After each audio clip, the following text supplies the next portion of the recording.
Tenemos la sección que dijimos, vamos a empezar comentando el versículo 8, que era donde terminaba la sección anterior. Dice, yo soy el alfa y la omega, dice el Señor, Dios, el que es y que era y que ha de venir, el Todopoderoso. Si ustedes se recordarán en la sección anterior, precisamente se refería a este término de el que es y que era y que ha de venir, se refería a Dios el Padre, pero ahora se está refiriendo aquí a Jesucristo y precisamente lo hemos encontrado desde su ministerio, en donde Jesucristo hablaba de ciertos atributos que pertenecen a Dios como de Él, precisamente cuando Él enseñaba su divinidad, que Él era hombre, pero también era Dios. Aquí en este versículo 8 se describe a sí mismo como eterno, que comprende el principio y el fin. Él, Jesucristo, es el soberano Dios sobre todo, quien está en control de la historia y hará que sucedan los eventos descritos en el Apocalipsis. Este comentario es de uno de los autores, que es Fruchenbauten, que es algo raro el nombre. Aquí se ven tres atributos de Jesús en este versículo 8. El alfa y la omega, y nos da la idea de su omnisciencia. El que es y que era y que ha de venir nos habla de su eternidad y por supuesto el Todopoderoso nos habla de su omnipotencia. Las iniciales JM es de John MacArthur. El bosquejo, ahora sí pasamos a la siguiente sección, el bosquejo de la carta lo da Apocalipsis mismo en el versículo 19, que lo haremos al final de esta sección. Dice, así que escribe las cosas que has visto y las que son y las que han de ser después de estas. Y prácticamente aquí tenemos las tres secciones del Apocalipsis, de cómo está diseñada la carta. Por supuesto, tenemos, que ya lo vimos, la introducción que fue en el capítulo 1, versículos del 1 al 3. Luego tenemos del 4 al 8, que fue la semana pasada, es donde está el saludo que él hace y que se está dirigiendo a las iglesias a las que va a mandar posteriormente la carta, y entonces ya entramos en las tres secciones. Las cosas que Juan vio, versículos 9 al 20 del capítulo 1, es lo que vamos a ver hoy, Dios mediante. Luego siguen las cosas que son, en el momento de Juan, por supuesto, las cosas que son, que es el mensaje a las 7 iglesias, capítulo 2:1 hasta el capítulo 3, versículo 23. Y las cosas que han de ser en el momento de Juan, las cosas futuras, y también para nosotros estas son futuras, del capítulo 4 hasta llegar al 22-21. Muy bien, así que empecemos con nuestra sección de hoy, las cosas que Juan vio. Dice el versículo 9, yo, Juan, su hermano y copartícipe en la tribulación y en el reino y en la perseverancia en Jesús, estaba en la isla llamada Patmos por causa de la palabra de Dios y del testimonio de Jesús. Nosotros habíamos visto en la introducción precisamente que él estaba desterrado en la isla de Patmos. Ahora vamos a ver un poquito más. Vean cómo él se identifica.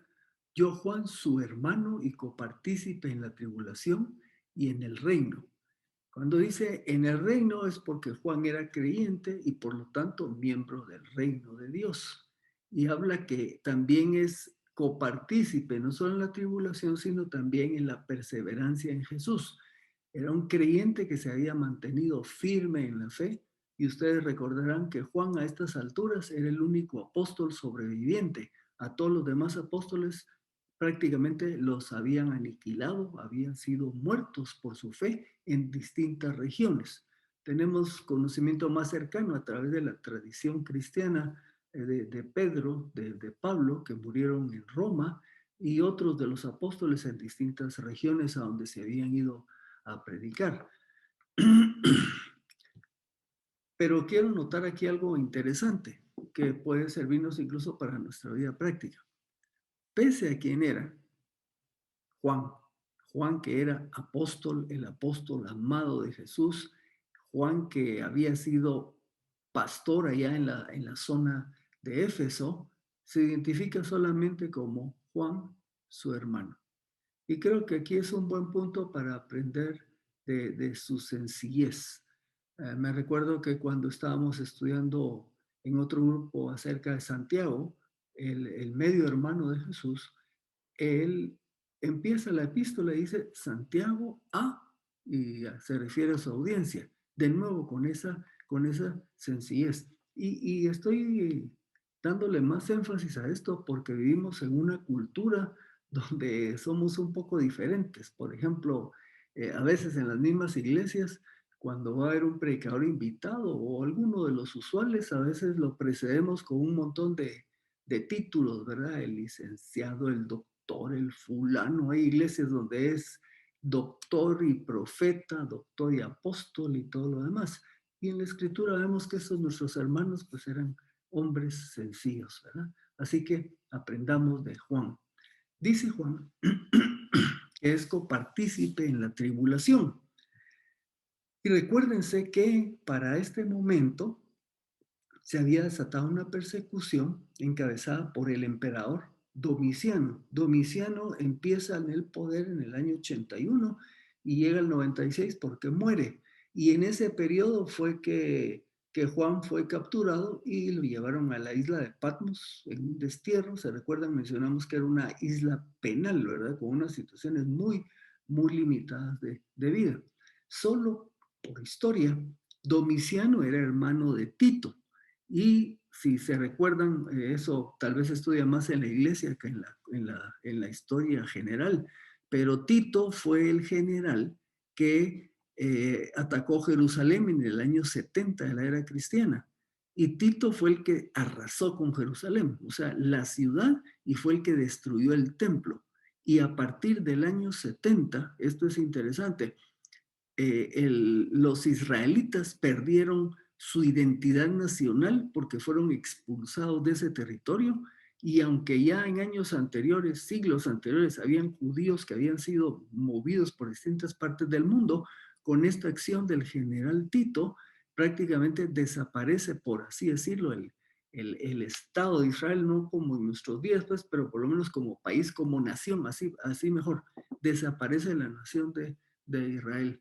Y estuvo así, sin ser nación, prácticamente hasta el año de 1948, cuando por una acción de las Naciones Unidas se le concedió nuevamente volver a ser nación y se le dio territorio, que es donde están actualmente. No es la totalidad del territorio original, pero volvieron a ser un país.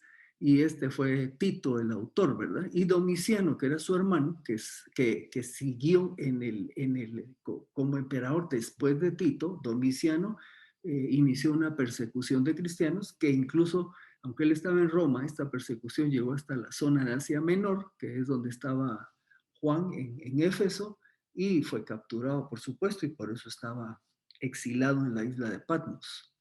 Aquí es donde nos dice en el mismo versículo que estaba en Patmos por causa de la palabra de Dios y del testimonio de Jesús. ¿Por qué lo habían exilado? Como anoto aquí, estaba desterrado por ser un buen creyente. Y en ese tiempo la oposición a la iglesia venía en aumento. O sea, no solo a Juan lo estaban persiguiendo y lo habían mandado a destierro, también otros sectores en las iglesias recibían presión. Ahora aquí es interesante recordar que la iglesia como tal empieza allá en Hechos 2, el día de Pentecostés, empieza en Jerusalén, empieza como una iglesia compuesta básicamente por judíos que creen en Cristo Jesús. Ya estando ahí en Jerusalén, si ustedes se recordarán en Hechos, empieza a haber una persecución y muchos de estos nuevos creyentes salen huyendo de Jerusalén y conforme iban a otras regiones compartían el evangelio y gente creía en el Señor. A tal punto que en la vecina Samaria empiezan a creer en Cristo y algunos se nos dice que llegaron más al norte, donde hoy es Siria, llegaron a la ciudad de Antioquía y ahí empiezan a convertirse prácticamente no judíos, los gentiles empiezan a creer en Cristo. Así que la iglesia sufre persecución desde sus inicios. Y si ustedes se recuerdan, cuando Pablo inicia sus viajes misioneros, y precisamente Pablo sale de misionero desde la iglesia de Antioquía. No sale como misionero de una iglesia de origen judío, sino de una iglesia de origen gentil. Ahí es escogido él con Bernabé y empiezan su viaje por lo que es Asia Menor, que hoy es Turquía, y empiezan a predicar de ciudad en ciudad. Y ustedes se recuerdan que hubo ciudades donde fueron perseguidos y en unas de ellas fueron perseguidos por los mismos judíos que, celosos de las conversiones que estaban teniendo con la predicación, a veces instigaron persecución para Pablo y sus compañeros, y en otras ocasiones fueron perseguidos por las mismas comunidades. Todo eso estaba pasando allá por el año, digamos, alrededor del año 40, 40 y pico. Aquí estamos ya por el año 95, 96 aproximadamente, y ahora la persecución, la persecución ya estaba siendo generada de parte del Imperio Romano, como pasó acá con Domiciano. Un paréntesis de actualidad. Al inicio de este estudio estábamos hablando de algunos cambios en Estados Unidos, en el país del norte, cómo esa sociedad se ha polarizado entre los que se llaman seculares progresistas, que están con una actitud, llamémosle, antagonista a todo lo que tenga que ver con las cosas de Dios, y principalmente contra los creyentes cristianos, en general sean católicos, pero bastante fuerte contra los que son evangélicos. Ahora, en este contexto de Juan había persecución. Y cuando estamos estudiando este tema de Apocalipsis, y aunque esto tiene que ver con el pasado, resulta que a través de la historia se pueden dar momentos de persecución. Hay lugares allá en Oriente donde ser cristiano es jugarse la vida. Hay que estar escondido con mucho cuidado porque hay una persecución enorme. Nosotros en Occidente hemos gozado, digamos, un buen número de años, bastantes años, de una relativa libertad, pero eventualmente eso puede cambiar. Así que estudiar esto y ver este contexto nos puede servir para nuestro propio contexto. Continúa el versículo 10 y 11. Dice, yo estaba en el Espíritu en el día del Señor y oí detrás de mí una gran voz como de trompeta que decía, escribe en un libro lo que ves y envíalo a las 7 iglesias, a Éfeso, a Esmirna, a Pérgamo, a Tiatira, a Sardis, a Filadelfia y a la Odisea. Bueno, veamos este pasaje como hacemos, irlo desglosando, desgranando. Dice, yo estaba en el Espíritu en el día del Señor. Estaba estudiando este tema y uno de mis hijos, el más pequeño, por ahí, así estaba en la computadora precisamente y le enseñé. Y le digo, mira, ¿cuál es el día del Señor? Y él me contestó automáticamente el día domingo, ¿verdad? Porque hemos visto cuando leemos la Biblia que la iglesia empieza a reunirse, de pasar de una iglesia judía, que su día de adoración era el día sábado, la iglesia cristiana empieza a reunirse el día domingo, el día de la resurrección del Señor. Bueno, notas acá. Bajo el control y guía del Espíritu Santo, Juan fue trasladado a un nivel de experiencia y percepción más allá de los sentidos humanos. Esto tiene que ver con lo que dice aquí el texto. Yo estaba en el Espíritu, dice. Y eso de yo estaba en el Espíritu, lo que quiere decir es que estaba bajo el control y guía del Espíritu Santo. O como dice otro autor, Juan fue arrebatado por un éxtasis profético o divino y recibió revelación divina. Lo que nos quieren decir estos autores es que la experiencia de estar en el Espíritu de Juan no fue algo así como normal y que de pronto tuvo esta visión en sus sentidos naturales, sino que fue en una experiencia tipo espiritual. Algunos autores dicen fuera de sus sentidos normales humanos, en un nivel espiritual. Y a eso se refiere cuando estaba en el Espíritu. Y si quieren que lo entendamos mejor, bajo el control y guía del Espíritu Santo. Luego, cuando vemos lo del día esta experiencia de estar en el Espíritu, no es única de Juan, sino que se ha presentado en otros creyentes. Les presento dos pasajes, pero no quiere decir que sean los únicos. Hay más, pero solo para muestra. Por ejemplo, Ezequiel, allá en Ezequiel 3:12, dice él, el Espíritu me levantó y oí detrás de mí el ruido de un gran estruendo. Bendita sea la gloria de Jehová desde su lugar. Así que esta experiencia, dice Ezequiel, el Espíritu me levantó. En el caso de Pedro, si ustedes se recuerdan, estaba allá en aquella casa en un segundo nivel y subió previo a que le sirvieran la comida y dice, Pedro sintió mucha hambre y deseaba comer, pero mientras preparaban la comida, le sobrevino un éxtasis, como quien dice algo similar a lo de Juan, esa experiencia en el Espíritu. Y en el Antiguo Testamento hay otros profetas que tuvieron este tipo de experiencia similar. Dice que estaba en el día del Señor. Como les decía, mi hijo al no mal verlo me dijo, es el día domingo. Esta es la opinión, por ejemplo, de John MacArthur. Él dice que ahí se refiere al día domingo, pero hay otros autores que no. Por ejemplo, el otro que hemos consultado, que es Fruchtenbaum, él dice que era un día cualquiera, pero por como está escrito ahí en el Nuevo Testamento, dice que se podría traducir como un día señorial, ¿verdad? Ahora, para fines prácticos, si era domingo o no, no afecta en nada el sentido de lo que estamos estudiando, pero vamos viendo las distintas opiniones de distintos autores.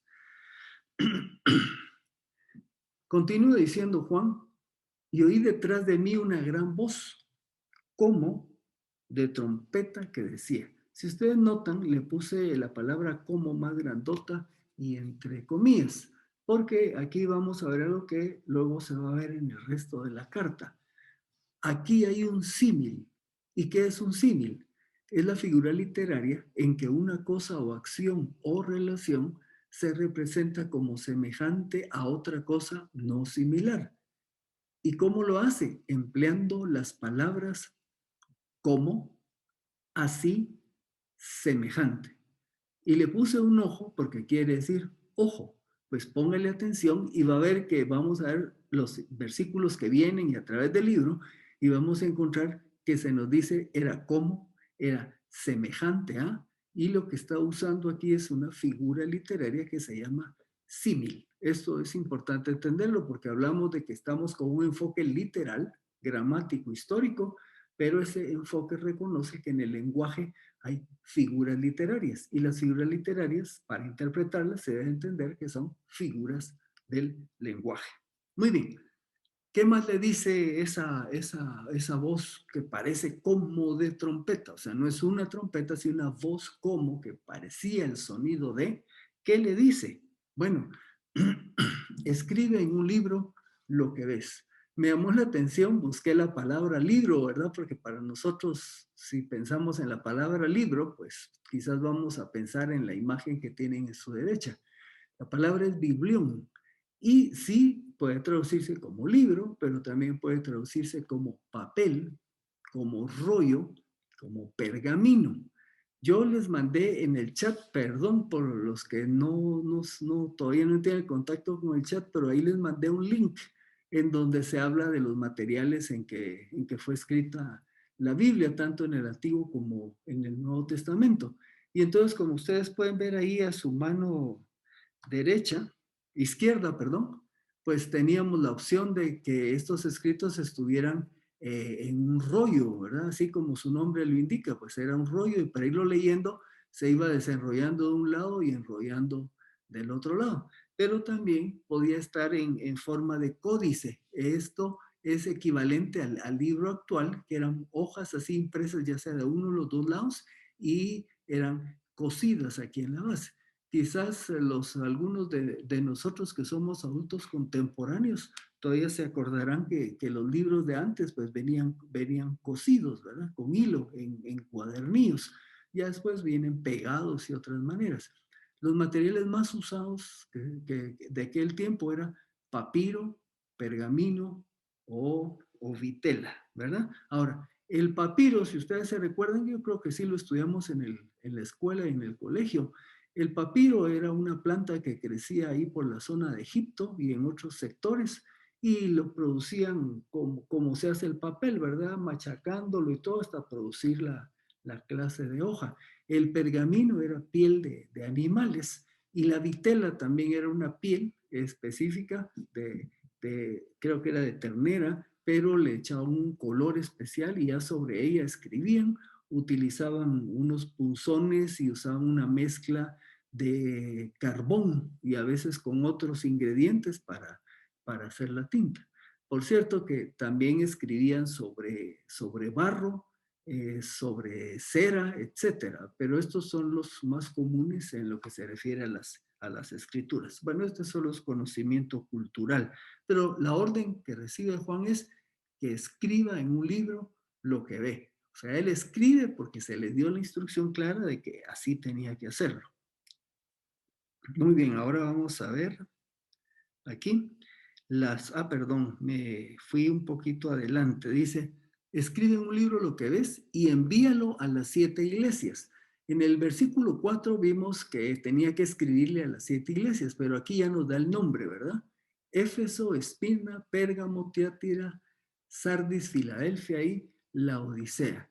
Estas iglesias estaban, y aquí les pongo el mapita, en lo que hoy es Turquía. Y algunos de los autores dicen que incluso había como un sistema postal en aquellos días en donde el recorrido se hacía como se los voy a enseñar ahorita. Ahí está, ¿verdad? Entonces, digamos, el recorrido postal se hacía en este orden. Empezaban por Éfeso, se iban a Esmirna, o sea, si había un correo, se iba en este orden, iba viajando. La última iglesia en llegar era la Odisea. En teoría, como Juan estaba aquí en Patmos, el puerto donde tenían que llegar el día que, ya sea que él fuera liberado o que enviara a los mensajeros, llegaban a Mileto y entonces de Mileto empezaban el recorrido hacia Éfeso y así a todas las demás iglesias, ¿verdad? Muy bien. Dice el versículo 12, di vuelta para ver la voz que hablaba conmigo y habiéndome vuelto, vi 7 candeleros de oro. El versículo 20, más adelante, nos dice que esos candeleros son las 7 iglesias, que simboliza a las iglesias como luces en el mundo. Por eso usa la imagen de candeleros. Y por supuesto, se recuerdan que les dije que muchos de los significados se encuentran a veces en el mismo libro o en otros libros de la Biblia. Pues aquí, los 7 candeleros, el versículo 20 nos dice que son las iglesias, ¿verdad? Representan a las iglesias. La idea de que son candeleros precisamente transmite la imagen de luz y en ese sentido entonces se interpreta aquí que las iglesias precisamente tienen la función de ser luz en el mundo. Filipenses 2:15 dice Pablo, para que seáis irreprensibles y sencillos, hijos de Dios sin mancha en medio de una generación torcida y perversa en la cual vosotros resplandecéis como, y ahí anoto en otro color, luminares en el mundo. Por cierto, ya se fijaron que desde el tiempo de Pablo, vea cómo describe la sociedad, generación torcida y perversa. Es lo mismo que está pasando en nuestras sociedades hoy día. El alejamiento de las cosas de Dios está llegando a la gente a tener una mentalidad, un tipo de vida torcida y perversa. También nos dice que esos candeleros eran de oro. En aquellos días, el oro era el metal más precioso de la época. Y de igual manera se interpreta que por ser candeleros de oro hablan de lo valiosa que es la iglesia. Por supuesto, valiosa por la obra de Cristo en la cruz, no por sí misma. La iglesia es valiosa porque Jesús logró eso, hizo de su novia una iglesia pura y sin mancha, ¿verdad? Y cuando dice que son 7 candeleros, el número 7 nos habla de plenitud, de algo que está completo. Entonces, la manera de interpretar de que por qué son 7 candeleros es porque estas 7 iglesias de alguna manera van a simbolizar o representar a la iglesia en general. Así que cuando veamos los distintos aspectos de estas iglesias, no solo hay un mensaje para cada iglesia en ese tiempo, en su momento histórico, sino también es un mensaje que puede tener un significado para nosotros, tanto como iglesias actuales, pero también como personas. Y eso lo vamos a estar viendo cuando lleguemos precisamente a los capítulos 2 y 3. Continuamos, versículo 13. Dice, y en medio de los candeleros vi a uno semejante al Hijo del Hombre. Se fija en la palabra, vi a uno semejante. Este es un símil también. semejante al Hijo del Hombre, vestido con una vestidura que le llegaba hasta los pies y tenía el pecho ceñido con un cinto de oro. Bueno, buscando ahí en internet alguna imagen, pues no quiere decir que así lo haya visto, pero por lo menos hay múltiples ahí, pues vio a uno semejante al Hijo del Hombre, ¿verdad?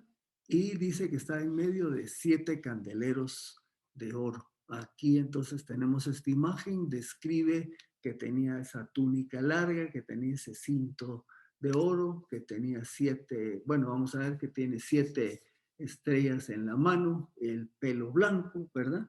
Vamos a ir buscando ahí los distintos significados. En medio de los candeleros vi a uno semejante al Hijo del Hombre. Jesús en medio de su iglesia. Recuerden las palabras de Jesús en Mateo 28:20, cuando dice que está en medio de los candeleros, nos está hablando de que Jesús está en medio de su iglesia. Y Mateo 28 dice, yo estoy con ustedes todos los días hasta el fin del mundo. Aquí hay otro elemento que nos puede servir para nuestra vida diaria. Como iglesia, somos una iglesia local, pero también la iglesia del Señor a nivel de todo el mundo. La iglesia no está sola. La iglesia cuenta con la presencia de Jesucristo.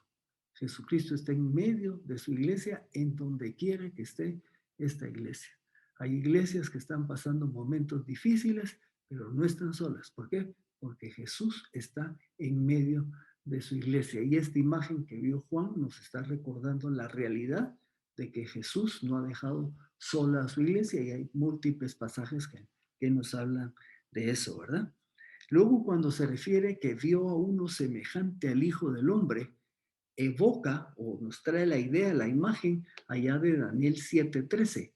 Cuando Daniel describe, dice, estaba yo mirando en las visiones de la noche y aquí que en las nubes del cielo venía alguien como un hijo del hombre.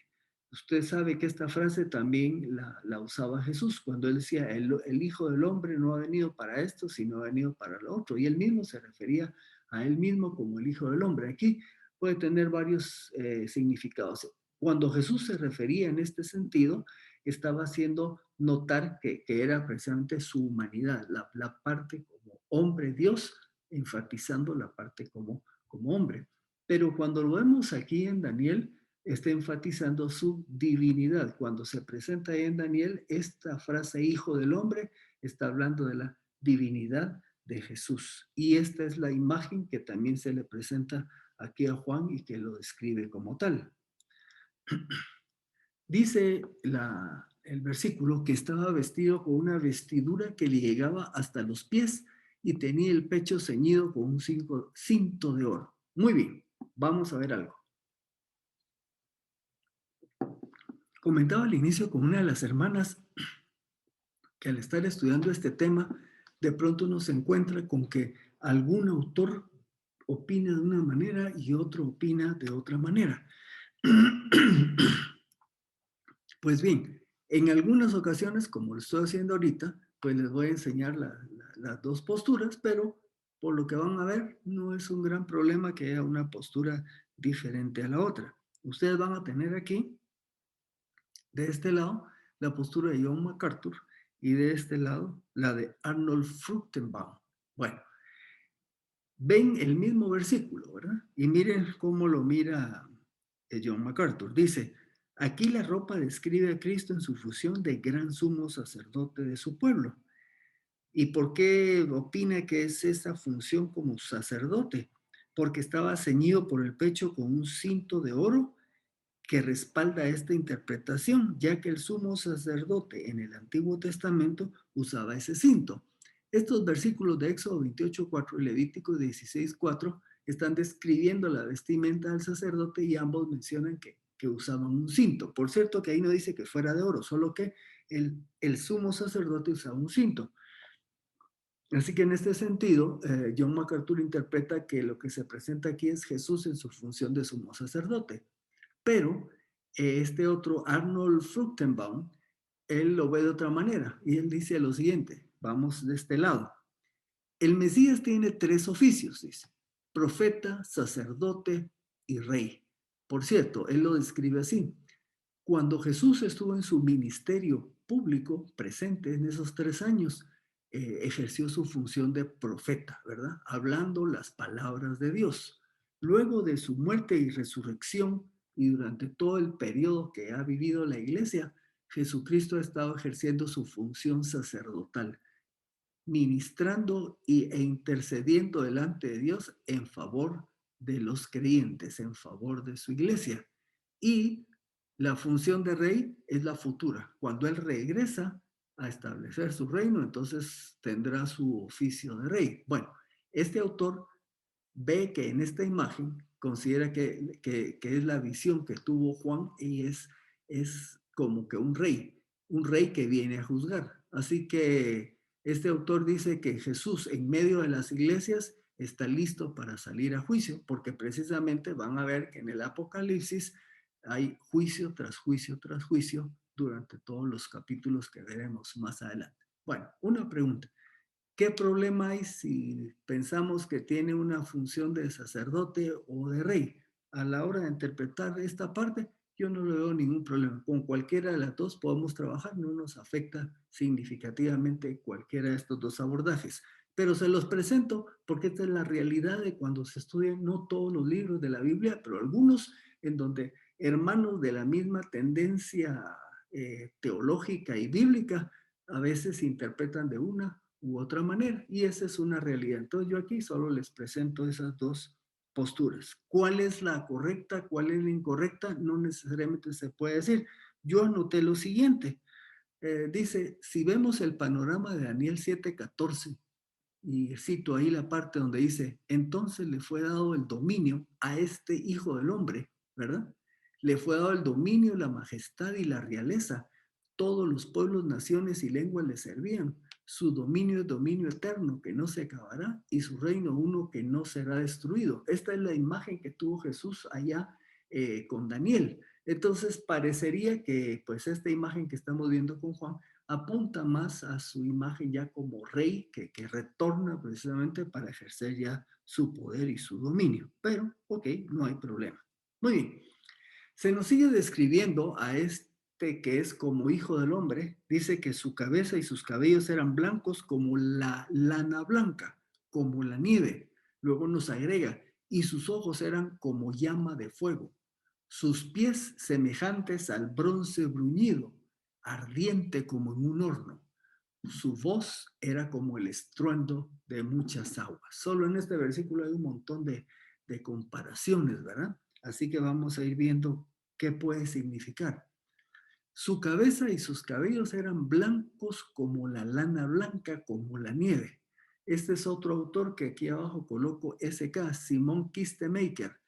Él opina que el cabello blanco o gris exige respeto y debe considerarse como una corona honrosa. Entonces, al hablar de este como hijo del hombre con sus cabellos blancos, nos está hablando del respeto que merece nuestro Señor Jesucristo, ¿verdad?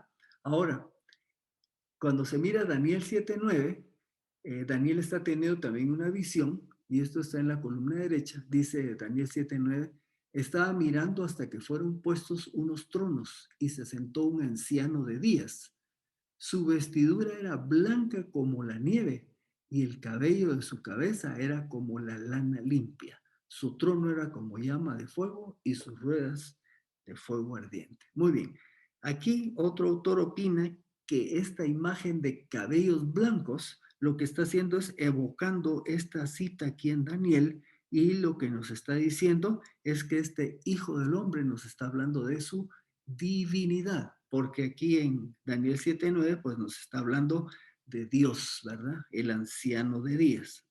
De todos modos, ok, si aquí Juan lo que nos está diciendo que este hijo del hombre es Dios, estamos de acuerdo, y si nos está diciendo que por tener el pelo blanco merece nuestro respeto, pues también estamos de acuerdo. Muy bien. Dice, agrega al mismo versículo que sus ojos eran como llama de fuego.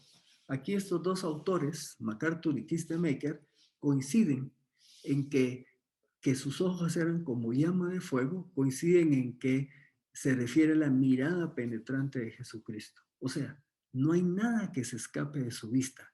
Él lo ve todo, especialmente en su iglesia. Y precisamente esta vista como de fuego que lo ve todo es lo que ayuda precisamente cuando va a hacer el mensaje para las 7 iglesias, porque Jesucristo conoce bien a cada una de esas iglesias, porque no escapan de su mirada.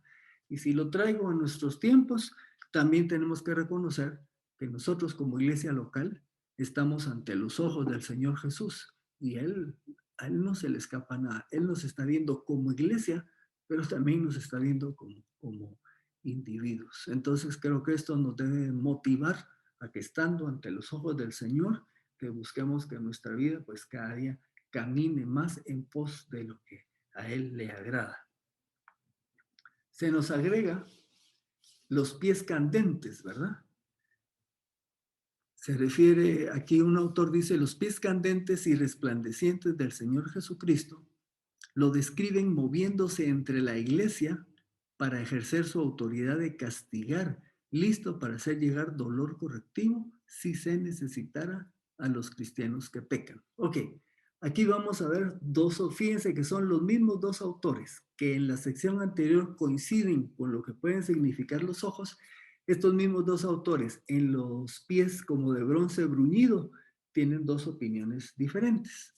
Aquí MacArthur opina que este hijo del hombre que tiene esos pies como de bronce bruñido tiene que ver con la autoridad para disciplinar. Y él entiende que entonces Jesucristo, cuando es necesario, cuando sus hijos se les salen de donde deben de andar, pues Jesucristo también los va a disciplinar. Pero el otro autor, Simon Kistemaker, él lo ve de otra manera. Él dice que esto del bronce bruñido, excepto, dice que decir que refleja la gloria divina, también está mencionando que Jesús aplastará a sus enemigos, de acuerdo a Salmo 111. Ok, de todo modo no hay problema. Si los pies como de bronce bruñido tienen que ver con que Jesús en su momento va a aplastar a sus enemigos, está bien, podemos entenderlo de esa manera. Y si lo entendemos con que tiene que ver con la autoridad para ejercer disciplina y que esta disciplina la aplica también a la iglesia, perfecto, es compatible con lo que enseñan otros pasajes de la Biblia en ambas posturas. Dice, su voz era como el estruendo de muchas aguas. El significado aquí es que esta es la voz de poder soberano, la voz de autoridad suprema. Es la misma voz que nos habla a través de su palabra. Cuando Juan ve esta imagen como hijo del hombre y dice que su voz era como estruendo de muchas aguas, está hablando de algo portentoso. Precisamente cuando el Señor Jesús habla, la iglesia sencillamente tiene que escuchar. ¿Y cómo habla el Señor Jesús a nosotros? A través de su palabra. Y con ese impacto que puede causar ese sonido que oía Juan como de las olas chocando con las rocas, con ese mismo impacto debería estar la palabra afectando nuestras vidas. Aquí quiero hacer otro paréntesis. Si se recuerdan el día de ayer que predicó Jim Adams, mencionó algo interesante en su predica cuando dijo que cuando nos acercamos a la palabra, usted se recordará que es el pasaje de que sed hacedores de la palabra y no solo oidores. Pero él remarcó una cosa, dijo que deberíamos de recibir la palabra con mansedumbre, con humildad. Porque dijo, si no tenemos un corazón dispuesto a escuchar y acatar la palabra de Dios, entonces la palabra de Dios no va a tener efecto en nosotros. Y lo uno aquí a esto, porque ya se imaginan cómo estamos percibiendo aquí cuando el Señor Jesús habla y que habla a través de su palabra. Y obviamente por mucho que sea una voz poderosa, si nuestro corazón no está dispuesto a escucharla, a, a tomarla para hacerla propia en nuestra vida, es posible que no haya ningún resultado, porque sencillamente a veces podríamos estarnos volviendo sordos a esta maravillosa palabra. Entonces es importante que estemos con el corazón dispuesto a que la palabra haga un efecto en nosotros. Cierro paréntesis. Dice que en medio de los candeleros vi a uno semejante al Hijo del Hombre. Jesús en medio de su iglesia Perdón, lo repetí, yo estoy con ustedes todos los días hasta el fin del mundo. Perdónenme que hay que repetir copié la diapositiva. Muy bien, avancemos al 16. Tenía en su mano derecha 7 estrellas y de su boca salía una espada aguda de 2 filos. Su rostro era como el sol cuando resplandece en su fuerza. Tenía en su mano derecha 7 estrellas. Se recuerda que le mencioné que el versículo 20 decía que eran los candeleros y que eran las estrellas. El versículo 20 aclara que las 7 estrellas que están en la mano del Hijo del Hombre son los ángeles de las 7 iglesias. Y claro, viene la pregunta, y bueno, ¿y quiénes son estos ángeles? Algunos comentaristas solo mencionan pues que son ángeles, ¿verdad? Y entonces usted ya sabe cuál es la idea de los ángeles, ¿verdad? Seres celestiales. Ahora, la palabra ángel, cuando usted busca su significado, pues sencillamente quiere decir mensajero. Y van a ver algunas versiones de la Biblia, por ejemplo, la Nueva Traducción Viviente y la Biblia Latinoamérica, la Biblia de las Américas, que ellos dicen ángel y tienen ahí una llamadita, una letrita, y ponen también el significado de mensajero. MacArthur opina que estos ángeles son pastores. Se refiere a pastores que iban a ser designados para llevar el mensaje a cada iglesia. En pocas palabras, que en su momento algunos opinan que habían sido unos pastores que habían ido a visitar a Juan ahí en su cautiverio y que iban a ser los que iban a aportar una copia cada uno del libro de Apocalipsis. Pero por supuesto, esto solo es una opinión porque otros dicen que Juan regresó a Éfeso y pues desde allí se envió la carta para cada iglesia. Pero por lo menos aquí la postura es que son los ángeles, son pastores de las iglesias. Ahora vamos a ver otro comentario. Vimos al inicio que se le da la orden de que escribe en un libro lo que ves y envíalo, ¿verdad? Entonces ustedes se ponen a pensar, bueno, si es un libro físico, ya sea un rollo, ¿verdad? Lo más probable es que era un rollo. ¿Cómo se lo iban a dar a un ángel que es un ser celestial? Y yo traté de acordarme si habían otros pasajes que hablaran en la Biblia de algo semejante. No me logré acordar. No digo que no exista, solo que yo no me acordé que hubiera algo así que una persona le diera a un ángel algo físico, el ángel esto físico lo fuera y lo entregara. Entonces, este comentarista, Robert Thomas, dice que sería una dificultad esto de que, por ejemplo, Cristo estuviera enviando un mensaje por medio de Juan, que es un agente terrenal, y que ese mensaje se lo diera a seres celestiales, si fueran ángeles, pues, para que lo llevaran a iglesias terrenales. Entonces, él ve que esto tal vez no es lo más probable y entonces coinciden en que estos ángeles son personas, son los pastores o líderes ancianos pastores de las iglesias. MacArthur tiene el cuidado, solo voy a MacArthur tiene el cuidado de aclarar que las iglesias de aquel tiempo no eran como muchas iglesias de nuestro tiempo ahora, en donde aquí es bastante común que haya un pastor que es el que sirve ahí en la congregación y es el personaje, voy a tratar de decirlo con cuidado, ¿va? Que tiene la función de guiar, de dirigir, de servir y en algunos casos el protagonismo principal. Las iglesias de aquellos días trabajaban con equipos de hombres que servían como ancianos. Si ustedes se recuerdan cuando Pablo anduvo predicando, en el caso de la iglesia de Éfeso se nos dice que nombraron ancianos. Y cuando Pablo va de regreso a Jerusalén llevando la ofrenda y que iba a llegar a hacer la visita que quería hacer, él llega a una ciudad y manda a llamar y llegan los ancianos de ahí de Éfeso. O sea, esas iglesias se manejaban con equipos de hombres que servían a la congregación. Entonces se considera que por cada iglesia se seleccionó a uno que iba a ir a dejar la carta. Bueno, tenía en su mano derecha 7 estrellas y de su boca dice que salía una espada aguda de 2 filos. Yo sé que cuando nosotros leemos esto rápido pensamos en espada aguda de 2 filos, pues la asociación es que es la palabra, ¿eh? La palabra de Dios. La espada es la palabra con la que protege a su iglesia y con la que derrotará a sus enemigos. Tenemos el pasaje de Hebreos 4:12. porque la palabra de Dios es viva y eficaz y más penetrante que espada de dos filos. Pero también en Efesios 6:17 se nos habla de la palabra como parte de la armadura y la espada. Por supuesto que la espada en una armadura era una función no de defensa, sino ofensiva. Y se nos dice ahí en 6:17, y la espada del Espíritu, que es la palabra de Dios. Más adelante en Apocalipsis vamos a ver que en los momentos de gran conflicto se nos dice que el Señor Jesús, con la espada que sale de su boca, va a derrotar a sus enemigos. Y por supuesto, es por el poder de su palabra que él va a obtener esa victoria.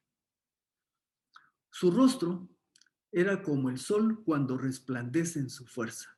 Y esto lo que nos quiere decir es que la gloria de Dios se muestra a través del Señor Jesucristo. Cuando Juan ve esta imagen y dice que su rostro se ve como el sol cuando está en su máximo esplendor, lo que nos está diciendo es que se está percibiendo a través de Jesús, la gloria de Dios. Cuando le vi, dice Juan, caí como muerto a sus pies y puso sobre mí su mano derecha y me dijo, no temas, yo soy el primero y el último, el que vive. Estuve muerto y he aquí que vivo por los siglos de los siglos y tengo las llaves de la muerte y del Hades. Cuando le vi caí como muerto a sus pies. Esta era una experiencia común, anoto aquí, a los que tenían este tipo de encuentros con Dios. Daniel, que por ejemplo tuvo una experiencia como estas, expresa, no quedó fuerza en mí, antes mi fuerza se cambió en desfallecimiento y no tuve vigor alguno. Tener este encuentro con el Señor Jesucristo a nivel espiritual, pues era algo impactante. Y como Juan dice, caí como muerto a sus pies, o sea, debilitado y todo lo demás, y experimentando posiblemente temor. Pero nos dice que Jesús vino y puso sobre mí, dice Juan, puso sobre mí su mano derecha. Jesús consuela a Juan y le da confianza y fortaleza para seguir adelante. Juan era un hombre anciano de arriba de 90 años, ¿verdad? Y en esa experiencia, pues él dice, caigo como muerto. Sin embargo, el contacto físico de Jesús dice que pone sobre él su mano derecha, le da confianza y le da fortaleza para seguir adelante. Juan no había terminado su ministerio. Como vimos, es liberado y regresa a la iglesia de Éfeso, donde termina pues su ministerio sirviendo al Señor. Yo diría que así como con Juan, nosotros podemos también descansar en el Señor. Van a haber momentos en nuestra vida que nos sentimos exhaustos, que ya no damos una. Y nosotros podemos recordarnos de esta escena y decirle al Señor, Señor, pon tu mano derecha sobre mi vida, fortaléceme. Recuérdese que Jesús dijo, venid a mí todos los que estéis cansados y cargados, que yo os haré descansar. Así que, así como Juan en esa experiencia, nosotros también podemos acudir al Señor Jesús para ser fortalecidos, para que Él obre en nosotros y nos fortalezca en nuestra vida de fe. No temas, le dice. Yo soy el primero y el último, el que vive. Jesús es el yo soy, el primero como creador, autor de la salvación, es el eterno. Estuve muerto y he aquí que vivo por los siglos de los siglos y tengo las llaves de la muerte y del Hades. Estuve muerto, dice, sí, en la cruz. Fue sepultado y resucitó y venció a la muerte. Y el hecho de que posea las llaves es porque tiene la autoridad. Y ese es el significado ahí de que tiene las llaves de la muerte y el Hades. Hay algo más que se puede hablar, pero quizás lo vamos a ver más adelante. Así que vamos terminando. Aquí es donde está, que les dije en el 19. Así que escribe las cosas que has visto y las que son y las que han de ser después de estas. Aquí está el bosquejo de Apocalipsis. Y podrán ver que ya una vez más se le dice a Juan que escriba y a través del libro vamos a encontrar otras secciones donde se le dice que debe de escribir. ¿Y cómo terminamos con el versículo 20? Que es donde nos explicaba lo anterior. En cuanto al misterio de las estrellas que has visto en mi mano derecha y de los 7 candeleros de oro, las 7 estrellas son los ángeles que hemos mencionado, que la postura es que son los pastores que iban a llevar el mensaje, son los ángeles mensajeros de las 7 iglesias y los 7 candeleros son las 7 iglesias. Muy bien, hasta aquí vamos a ir llegando. Vamos a terminar con este último versículo. Logramos terminarlo. Dejo de compartir.